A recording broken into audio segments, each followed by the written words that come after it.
Palavra de Deus, livro do profeta Isaías,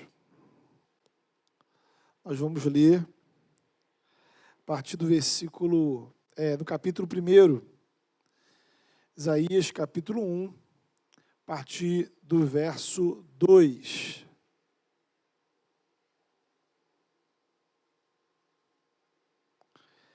Isaías capítulo 1, a partir do versículo 2. A palavra de Deus nos diz assim, pode botar na versão Almeida hoje, vamos ler na Almeida, na Ara. Ouvi, ó céus, e dá ouvidos, ó terra, porque o Senhor é quem fala. Criei filhos e os engrandeci, mas eles estão revoltados contra mim. O boi conhece o seu possuidor e o jumento o dono da sua manjedoura, mas Israel não tem conhecimento, meu povo não entende. Ai desta nação pecaminosa, povo carregado de iniquidade, raça de malignos, filhos corruptores. Abandonaram o Senhor, blasfemaram do Santo de Israel, voltaram para trás. Porque a vez de ainda ser feridos, visto que continuais em rebeldia, toda a cabeça está doente, todo o coração enfermo, desde a planta do pé até a cabeça não há nele coisa sã, senão feridas, contusões e chagas inflamadas, umas e outras não espremidas, nem atadas, nem amolecidas com óleo. A vossa terra está assolada, as vossas cidades consumidas pelo fogo. A vossa lavoura, os estranhos devoram em vossa presença. E a terra se acha devastada como numa subversão de estranhos. A filha de Sião é deixada como choça na vinha, como palhoça no pepinal, como cidade sitiada. Se o Senhor dos Exércitos não nos tivesse deixado alguns sobreviventes, já nos teríamos tornado como Sodoma e semelhantes a Gomorra. Ouvi a palavra do Senhor, vós, príncipes de Sodoma, prestai ouvidos à lei do nosso Deus, vós, povo de Gomorra. De que me serve a mim a multidão de vossos sacrifícios, diz o Senhor? Estou farto dos holocaustos de carneiros e da gordura de animais cevados, e não me agrado do sangue de novilhos, nem de cordeiros, nem de bodes. Quando vindes para comparecer perante mim, quem vos requereu só pisardes os meus átrios? Não continueis a trazer ofertas vãs. O incenso é para mim abominação, e também as festas da lua nova, os sábados, e a convocação das congregações. Não posso suportar iniquidade associada ao ajuntamento solene. As vossas festas da lua nova e as vossas solenidades, a minha alma as aborrece. Já me são pesadas, estou cansado de as sofrer. Pelo que quando estendeis as mãos, escondo de vós os olhos. Sim, quando multiplicai as vossas orações, não as ouço, porque as vossas mãos estão cheias de sangue. Lavai-vos, purificai-vos, tirai a maldade de vossos atos de diante dos meus olhos. Cessai de fazer o mal. Aprendei a fazer o bem. Atendei à justiça. Repreendei ao opressor. Defendei o direito do órfão, pleiteai a causa das viúvas. Vinde, pois, e arrazoemos, diz o Senhor. Ainda que os vossos pecados sejam como a escarlata, eles se tornarão brancos como a neve. Assim que sejam vermelhos como o carmesim, se tornarão como a lã. Se quiserdes e me ouvides, comereis o melhor desta terra. Mas se recusardes e fordes rebeldes, serei devorados à espada, porque a boca do Senhor o disse. Amém. Queridos irmãos, mais uma vez, os evangélicos estiveram entre os assuntos mais falados e discutidos pela mídia na última semana, nos últimos dias. Não cabe aqui a gente entrar em detalhes ou discussão, mas o ponto é que é sempre alguma coisa que me causa incômodo, né? E há duas razões para isso. Por um lado, infelizmente, sabemos que a mídia, as redes sociais, muitas vezes vão fazer um uso sensacionalista, parcial, ideológico, das notícias relacionadas às igrejas evangélicas. É muito triste para mim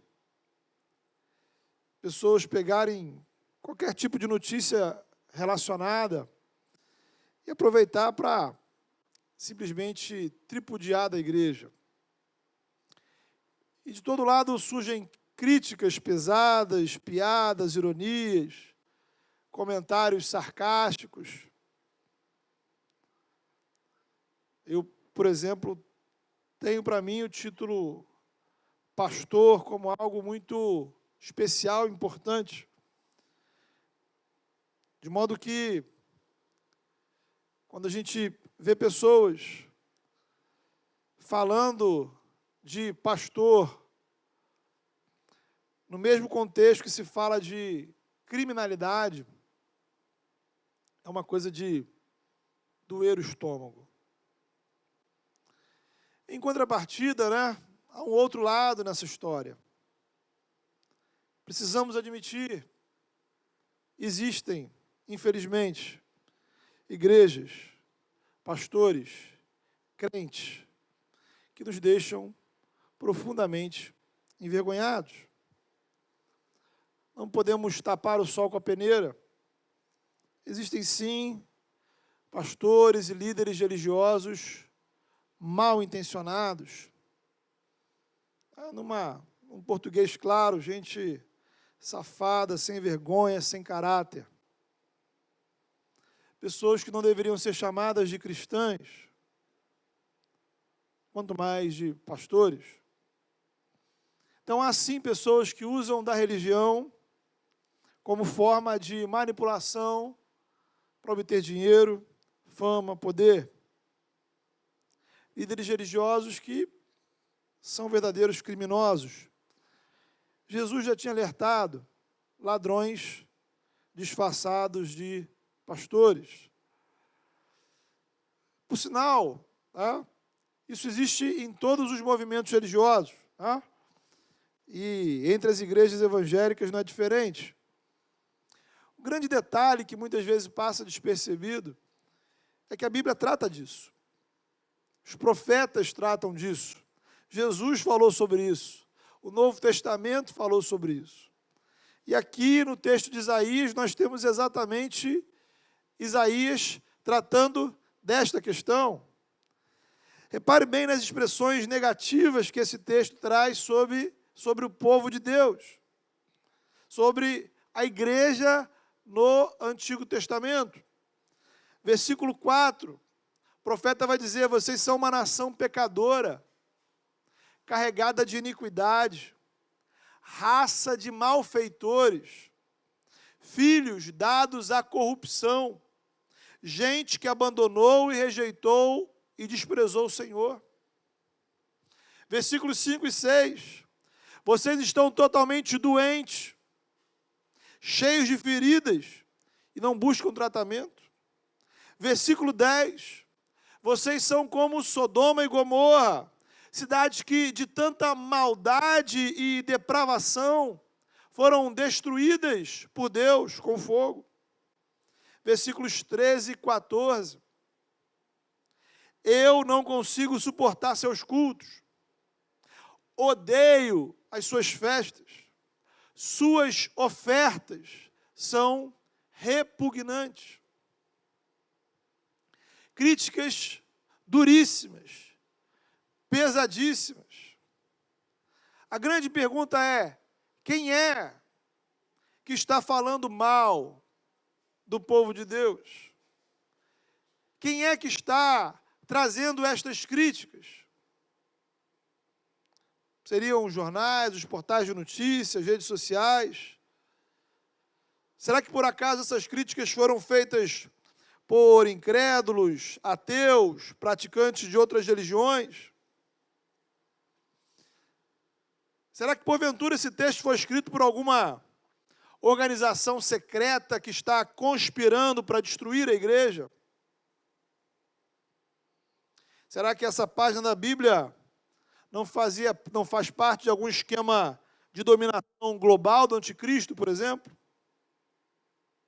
Ou será que esse texto está registrado aqui, não teria sido produzido por algum tipo de grupo de militância ideológica, movimentos que querem acabar com o cristianismo? Quem falou estas palavras? De quem são essas críticas? E você sabe a resposta.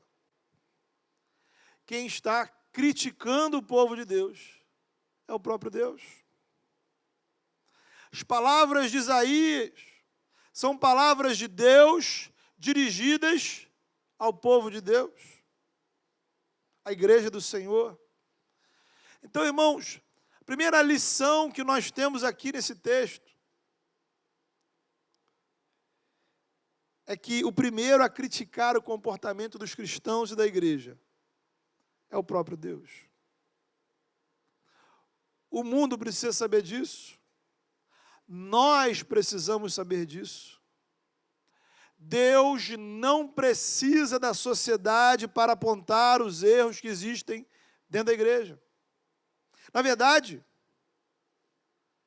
precisa ficar bastante claro que Deus leva muito mais a sério do que a sociedade os erros da igreja. Deus não é aquele tipo de pai que tenta passar pano assim nos erros dos seus filhos, sabe? A gente vê isso acontecer na igreja, nas escolas. Pai e mãe que sempre tem uma desculpa para o erro do filho. Pais que sempre tentam diminuir a seriedade do que os seus filhos fizeram. Aí a gente tenta resolver pela comparação, né? Poxa, não, mas o filho do fulano faz pior, né? Olha, tem aquela criança que faz muito mais do que o meu filho. E com essa atitude, estamos impedindo os nossos filhos de melhorarem, criando adultos que sempre terão dificuldade de assumir seus erros, que dificilmente se empenharão em deixar de praticá-los. Então Deus, veja você, não tenta justificar a igreja perante o mundo. Deus não tenta diminuir o peso do erro do seu povo por comparações, né? Poderia ser dito assim, poxa, olha, Israel faz isso, mas você já viu o que os moabitas estão fazendo? Você já parou para olhar o que os babilônios estão praticando? E o Egito? Já imaginou? Deus não faz isso porque o nosso padrão não são os moabitas, os babilônios ou os egípcios. O nosso padrão não é a moral da sociedade. Nosso padrão não é o que a maioria dos crentes de outras igrejas, seja lá quais forem, estão fazendo. O nosso padrão não é a cultura brasileira. O nosso padrão não é o que a sociedade avalia como sendo desejável, aceitável, politicamente correto. O nosso padrão não é o que os nossos amigos e vizinhos estão fazendo. Nosso padrão é a verdade de Deus revelada no Evangelho. E é por esse padrão que nós somos julgados e avaliados pelo Senhor. E é isso que encontramos nos profetas. Veja você, numa outra comparação duríssima, os profetas Ezequiel e Oséias vão chamar o povo de Deus de mulher adúltera. Literalmente, eles chamam a igreja de prostituta. Tal era o nível de pecaminosidade que o povo de Israel alcançou. Note que nesse texto mesmo, O povo de Israel é chamado de Sodoma e Gomorra. As únicas cidades na Bíblia que estavam tão corrompidas ao ponto de o próprio Deus fazer chover fogo do céu, elas se tornaram ícones da maldade e da depravação por toda a Bíblia. Então, chamar Israel de Sodoma e Gomorra é você dizer que o povo de Deus chegou a um ponto em que ele está pior que o mundo. E para a gente entender que isso também acontece no Novo Testamento, a gente pode dar uma olhada no livro de Apocalipse, nos capítulos 2 e 3. Veja o que Jesus fala sobre o comportamento de algumas igrejas. Para a igreja que tinha na cidade de Éfeso, ele diz o seguinte: eu tenho contra os membros dessa igreja que eles abandonaram o seu primeiro amor. Eles precisam se arrepender e voltar às obras que praticavam no início da sua vida cristã. Se eles não se arrependerem, eu mesmo vou fechar essa igreja. Para a igreja que estava na cidade de Sardes, Jesus afirma: eu conheço as suas obras. Os membros dessa igreja têm fama de estarem vivos, mas estão mortos. Ouçam, arrependam-se, porque senão eu mesmo irei contra vocês. Para a igreja de Laodiceia, ele vai dizer: vocês estão numa situação miserável, espiritualmente mornos, pobres, cegos, nus, dignos de compaixão, e eu estou a ponto de vomitá-los da minha boca. Igreja de Éfeso, igreja de Sardes, igreja de Laodiceia. O que será que Jesus está falando dos membros da igreja das águas? O que será que Jesus tem falado das igrejas da nossa cidade, do nosso país? Como será que o Senhor nos avalia individualmente enquanto comunidade? O que será que Jesus teria contra mim, contra você, contra nós? Então, queridos, isso tudo nos mostra que nós não deveríamos nos surpreender ao vermos a igreja sendo criticada, porque a própria Bíblia faz isso. O próprio Deus faz isso. E em termos muito mais duros. Claro que cada caso precisa ser avaliado. Há críticas direcionadas às igrejas que, de fato, não procedem. São injustas, tendenciosas, preconceituosas, às vezes mentirosas, cheias de meias-verdades. Então, não é porque pode criticar a igreja que toda crítica é válida. Também não nos surpreende o fato de um mundo gostar de falar mal da igreja. É da natureza do mundo, ser mundo. Agora, o meu ponto é: como você, como eu, como nós, enquanto cristãos, lidamos quando percebemos que a igreja realmente está errada? Entende? Como reagir quando percebemos que as pessoas têm razão em falar mal da igreja, em um determinado ponto ou outro? Como manter a fé e a esperança quando as circunstâncias da igreja são extremamente negativas? Como manter a fé e a esperança quando aqui dentro estão as circunstâncias adversas? Não estão lá fora, não estão no mundo, mas na igreja, nos pastores, entre os cristãos, entre os evangélicos. E a nossa primeira resposta é olharmos para Deus. Como Deus lida com isso? Como Deus lida com isso em sua palavra? E a resposta é aquela que a gente já apresentou aqui. Antes de o mundo criticar a igreja, Deus já a critica. Antes de nós percebermos os erros da igreja, Jesus já percebe. Antes de alguém se escandalizar com os erros da igreja, Jesus já se incomoda com eles e os condena. E conforme o caso, ele traz juízo sobre a igreja.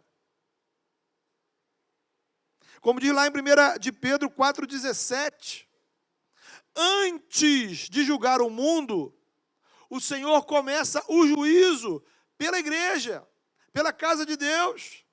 Por isso as igrejas do Apocalipse são exortadas a se arrependerem, antes que chegue o juízo final. 1 Coríntios 11, Paulo se dirige à igreja de Corinto, e diz que naquela comunidade havia muitos crentes fracos, muitos crentes doentes, muitos crentes que já tinham morrido. E aí ele completa dizendo, se nós, os cristãos, os membros da igreja, se nós nos examinássemos a nós mesmos, não receberíamos o juízo. Ou seja, a ausência de autoavaliação espiritual me leva ao juízo. E aí ele conclui. Quando, porém, somos julgados pelo Senhor, estamos sendo disciplinados, para que não sejamos condenados com o mundo. Então você tem uma sequência. Autoavaliação.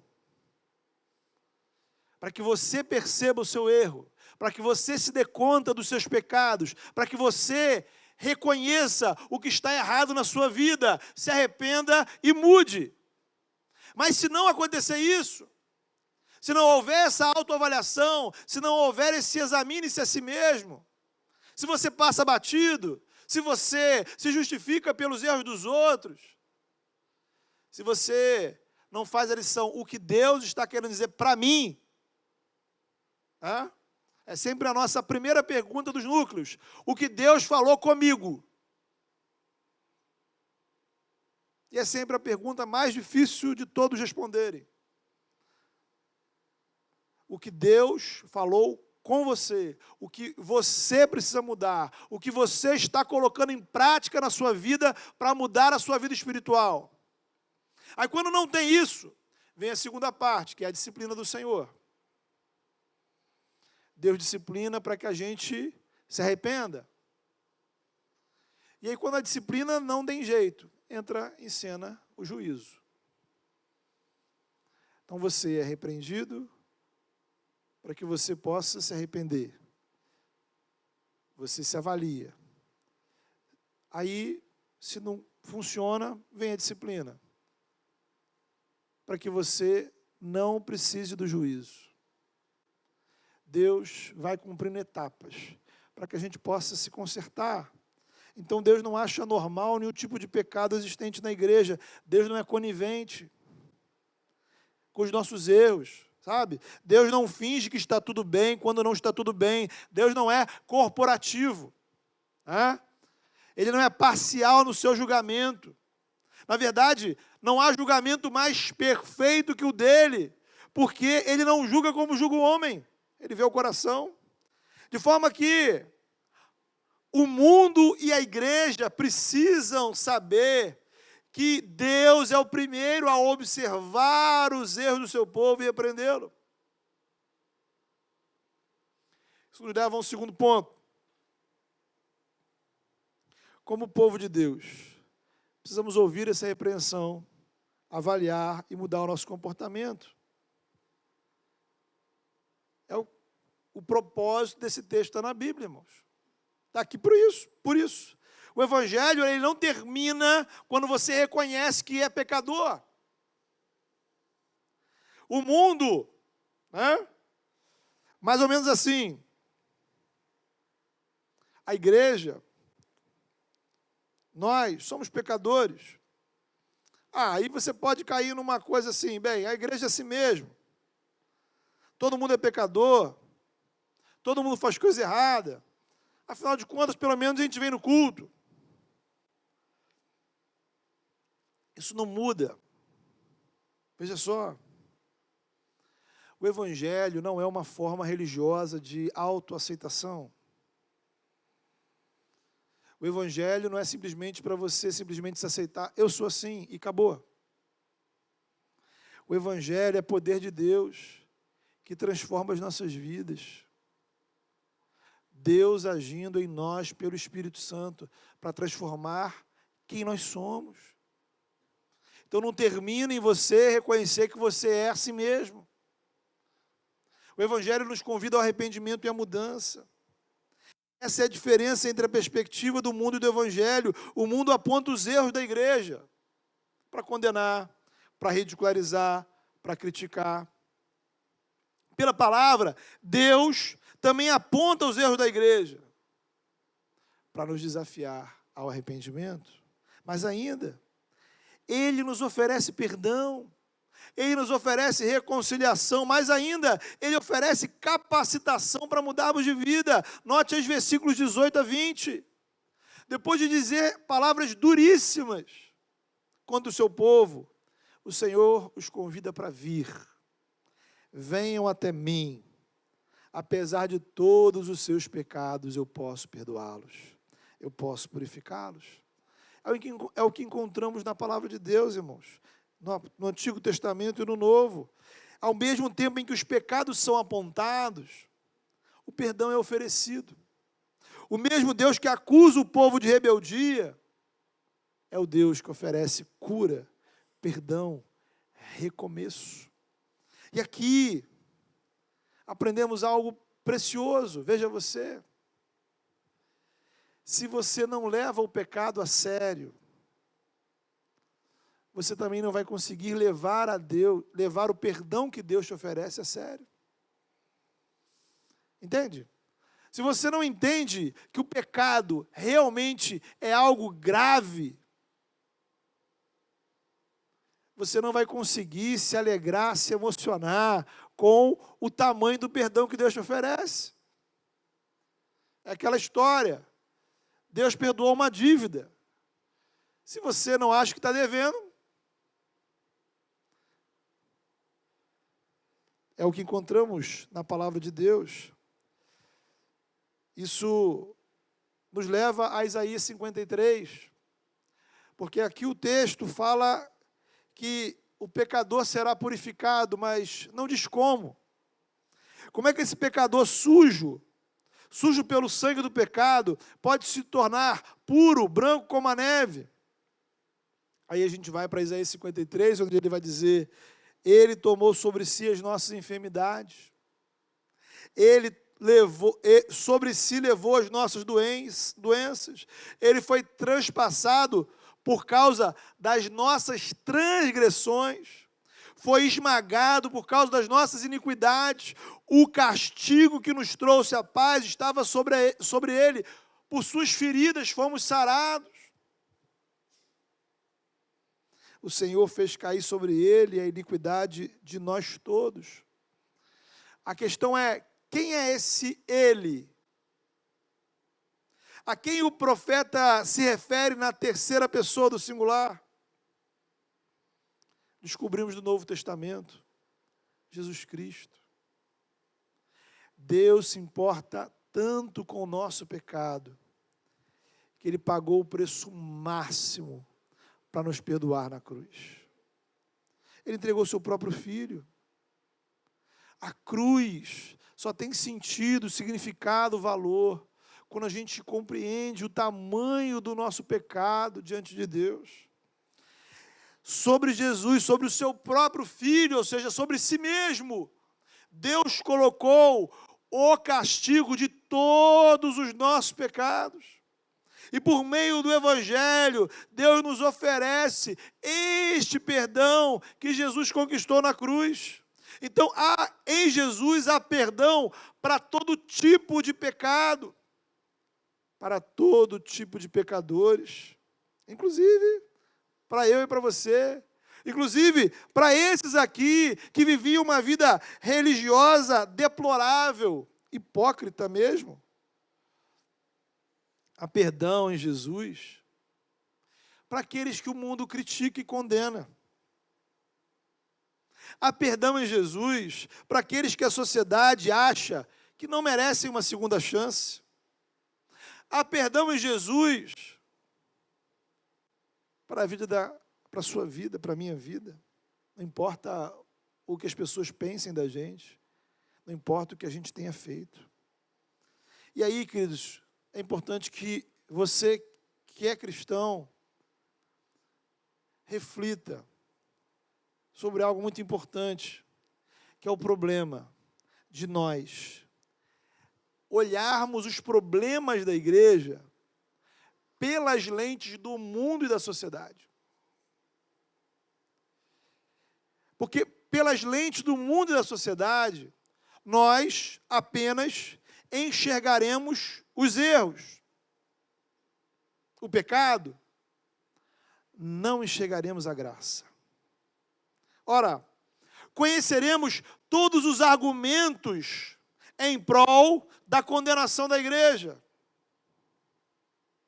mas desconheceremos o perdão que o Senhor oferece para a igreja.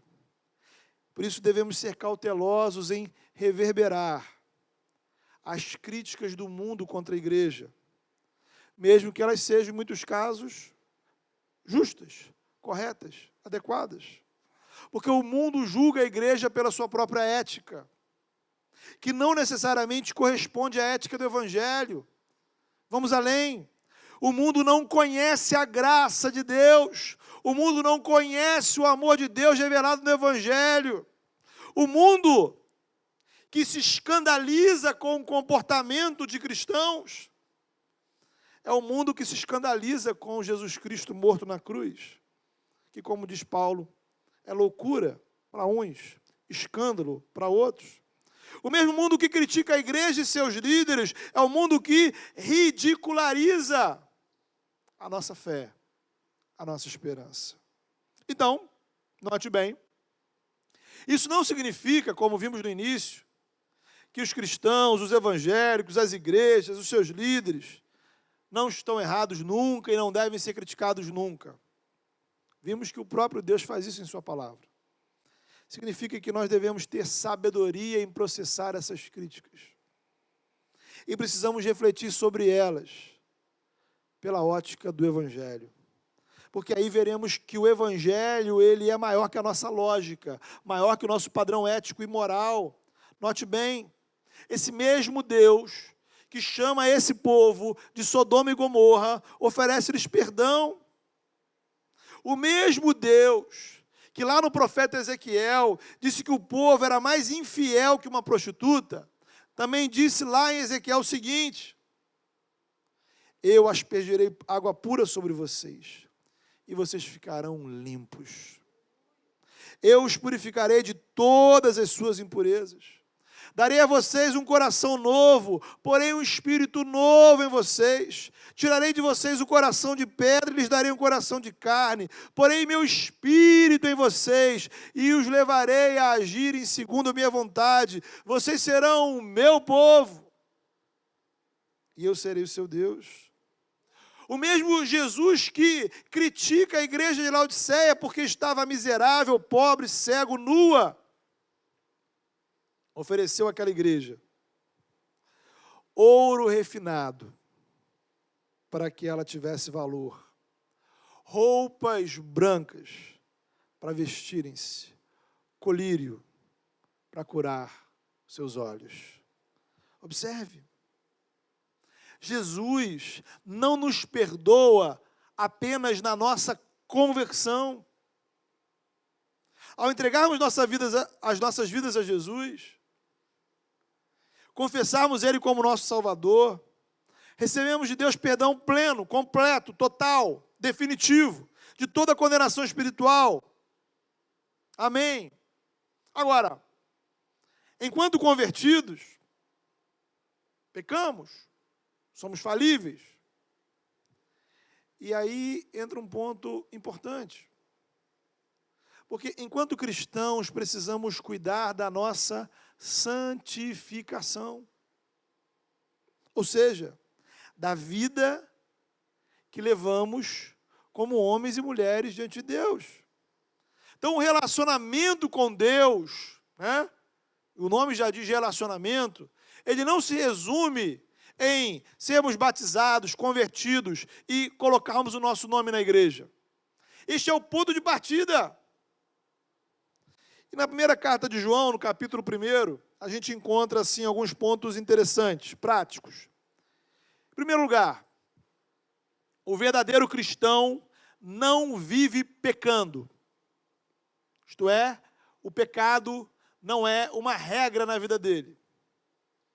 Ele não é mais escravo do pecado. Segundo, verdadeiros cristãos pecam eventualmente. Aquele que diz que nunca peca, está mentindo. Terceiro, o verdadeiro cristão percebe quando pecou, se incomoda com isso e confessa o seu pecado. Quarto, o verdadeiro cristão, quando peca e não se arrepende, é disciplinado pelo Senhor. É o que aconteceu com o povo de Israel, inclusive. É o que estava acontecendo com alguma daquelas igrejas do Apocalipse. E será que não é o que está acontecendo com muitos cristãos hoje em dia? E isso nos leva a um quinto ponto. O verdadeiro cristão que pecou, confessa o seu pecado, ele vai buscar abandonar o seu pecado. Versículos 16 e 17, o Senhor vai dizer: removam as suas obras más, parem de fazer o mal, aprendam a fazer o bem. Então, tirem o que está ruim. Pare de fazer isso que você está fazendo que não agrada o Senhor. Interrompa essa prática, essa atitude, esse comportamento e passe a fazer o bem. Inclua na sua vida as rotinas que agradem ao Senhor. Então você precisa tirar da sua vida algumas coisas. E você precisa incluir na sua vida outras.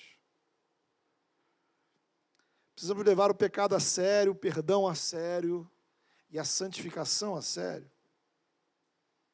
Pela graça somos perdoados para obedecer. O que o profeta estava dizendo é que essa mudança, ela não estava só lá no templo, né? Nos rituais, nos sacrifícios. O povo deveria deixar de cometer os erros que estava cometendo no dia a dia.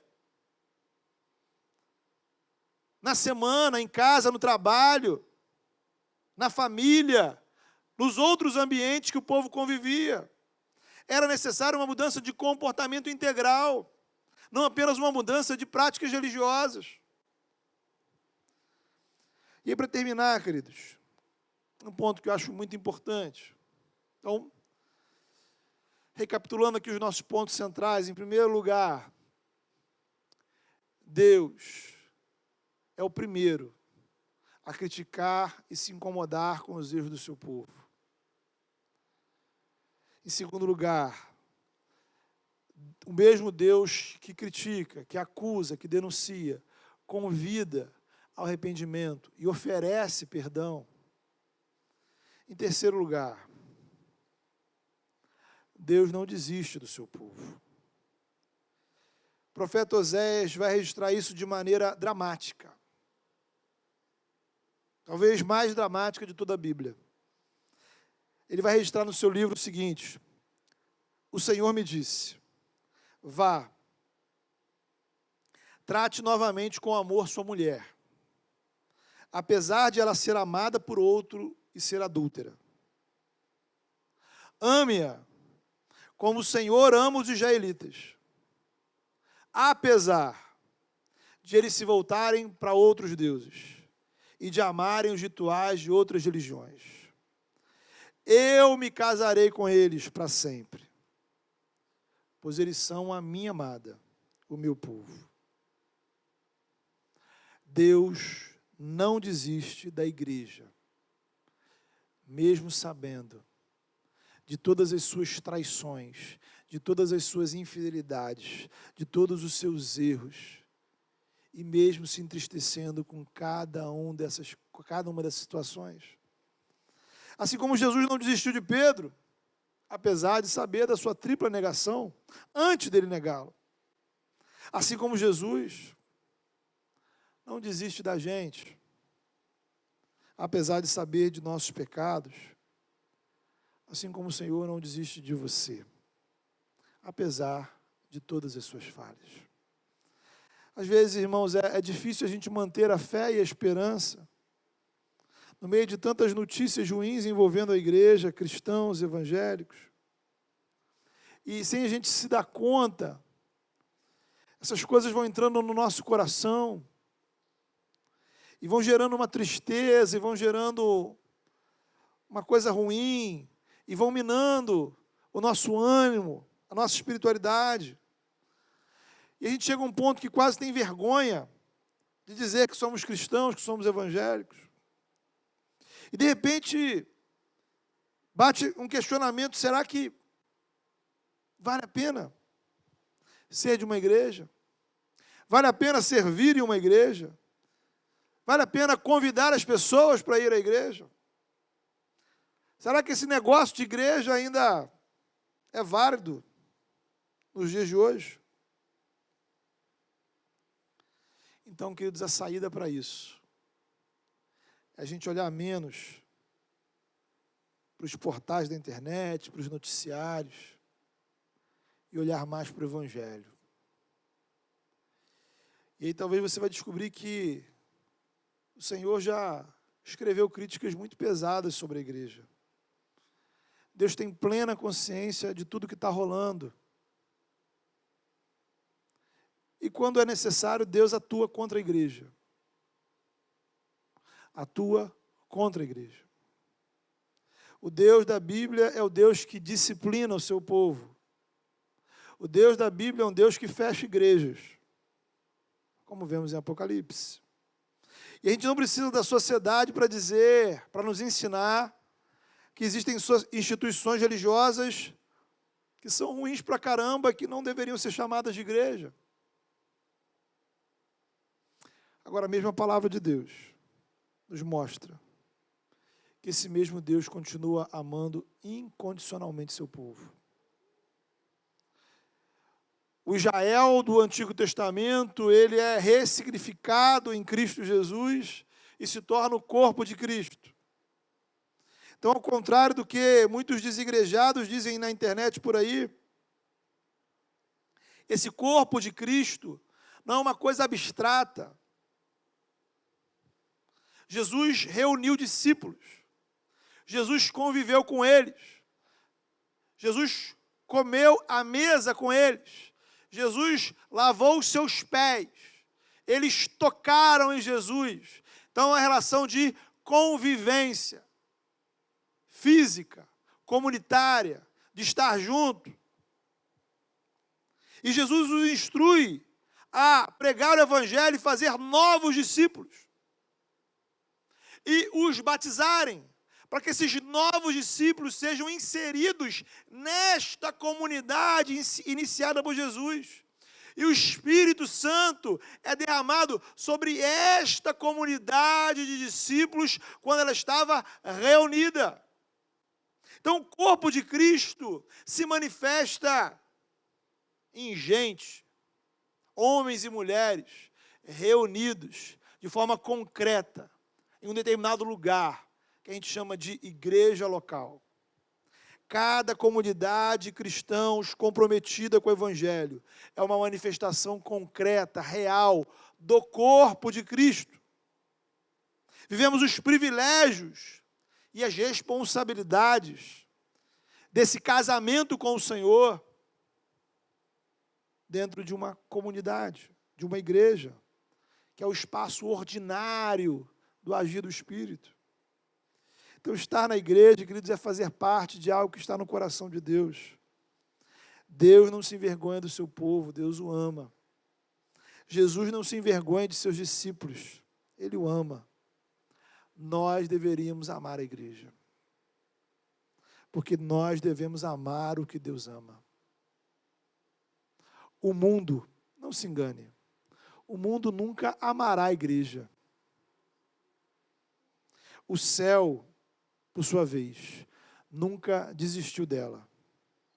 E o único plano de salvação de Deus para o mundo é através da igreja. Vamos orar? Feche seus olhos. Senhor, em nome de Jesus, nós nos colocamos diante do Senhor nessa hora. Colocamos-nos, ó Pai, como servos do Senhor, para louvar o Teu nome, Senhor, por esse amor incondicional, por esse amor, ó Pai, que é tão grandioso, por esse amor, ó Pai, que é imensurável, amor revelado em Jesus, amor, ó Pai, que sabe exatamente quem nós somos. O Senhor não se ilude a nosso respeito, o Senhor não tem falsas expectativas, muito mais, ó Pai, do que o mundo e a sociedade, muito mais do que nós mesmos, o Senhor tem plena consciência do que falta em nossas vidas. Ensina-nos, ó Pai, a amar a Tua igreja, como o Senhor ama, Senhor. Ensina-nos, ó Pai, a valorizar a Tua igreja, como o Senhor valoriza em Sua palavra. Ensina-nos, ó Pai, a compreender o nosso papel como cristãos e igreja, neste plano tão grandioso, ó Pai, de redenção, que o Senhor mesmo traçou, ó Pai. E que possamos, ó Pai, ter realmente orgulho, Senhor, de lutar as causas do Senhor, lutar em prol do Teu reino, lutar, ó Pai, com a igreja e pela igreja, porque é a Tua noiva, Senhor, é o corpo de Cristo. E nos ajuda, Senhor, como cristãos e igreja, a nos autoavaliarmos, ó Pai. Dá-nos, ó Pai, o discernimento, o entendimento do que está faltando em nossa vida. Dá-nos o entendimento, Senhor, dos nossos comportamentos que testemunham mal, ó Pai, diante da sociedade. Dá-nos a compreensão dos pecados que trazemos, ó Pai, que estão ocultos. Coisas, ó Pai, que já praticamos e a gente não tem consciência disso, Senhor. Ou talvez já estamos tão anestesiados, ó Deus. Em nome de Jesus, ó Pai, nos constrange a santificação. Ajuda-nos, ó Pai, como cristãos e igreja nesse lugar, a levarmos a sério a Tua palavra, a levarmos a sério, Senhor, a santificação, a obediência, a termos, ó Pai, a exata dimensão do que é pecado, e não, ó Pai, diminuirmos, não relativizarmos, não minimizarmos, ó Pai, a seriedade dos nossos erros, que possamos, ó Pai, sinceramente nos quebrantar diante do Senhor, para então, Senhor, termos também a exata dimensão da Tua graça, do perdão oferecido em Cristo, que sejamos igreja, Senhor, onde pecadores choram pelos seus pecados e se alegram com o perdão que o Senhor oferece. Que sejamos igreja, Senhor, onde homens e mulheres reconheçam, Senhor, o que lhes falta, mas ao mesmo tempo, Senhor, encontrem a graça que, ó Pai, é superabundante, Senhor, sobre as nossas vidas. Que seja, Senhor, faça, Senhor, desta comunidade, igreja do Senhor, que testemunha do Evangelho nesse mundo, Senhor. Não, ó Pai, na busca, Senhor, do reconhecimento do mundo que nunca virá, mas, ó Pai, na busca, Senhor, de honrarmos o nosso Senhor, aquele que nos amou, aquele que nos salvou, aquele que nos deu o privilégio, o direito, a graça, a honra de sermos igreja do Senhor. Ó Deus, é o desejo do nosso coração, em nome do Teu Filho Jesus. Amém.